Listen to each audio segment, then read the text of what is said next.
Kwa mwanaume mwenye changamoto ya kukojoa mara kwa mara hasa nyakati za usiku, huenda akawa anasumbuliwa na magonjwa kati ya haya mawili. Kwanza ni tezi dume na pili ni kisukari. Sasa nakuletea tofauti yake kwa mwanaume anayekojoa mara kwa mara akiwa na kisukari na akiwa na tezi dume ili uweze kufahamu changamoto yako ipo wapi.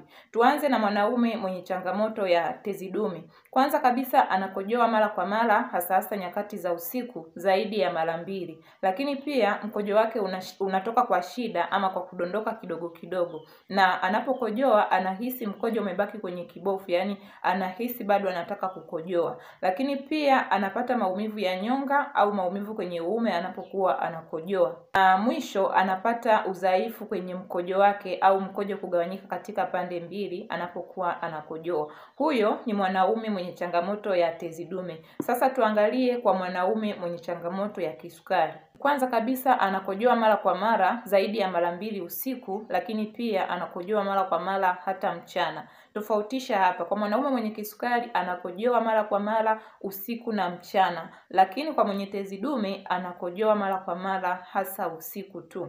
Na dalili ya pili kwa mtu mwenye kisukari, anapata kiu mara kwa mara usiku na mchana, lakini pia anapokojoa mkojo wake unatoka kwa wingi na haraka sana, yani unakuwa na pressure tofauti na yule mwanaume mwenye tezi dume. Lakini pia mwanaume huyu anapata uchovu wa mara kwa mara, anapata kizunguzungu na pengine anaweza akaona ukungu kwenye macho. Na kitu cha mwisho, anapungua uzito bila sababu yoyote. Wote wanaweza kuwa na dalili zinazofanana lakini chanzo ni tofauti. Ni muhimu sana kupima ili kujua chanzo. Usijitibu bila kupata kipimo. Karibu kwa ushauri wa namna gani ya kuweza kuondoa changamoto hizi kwa njia asili na salama.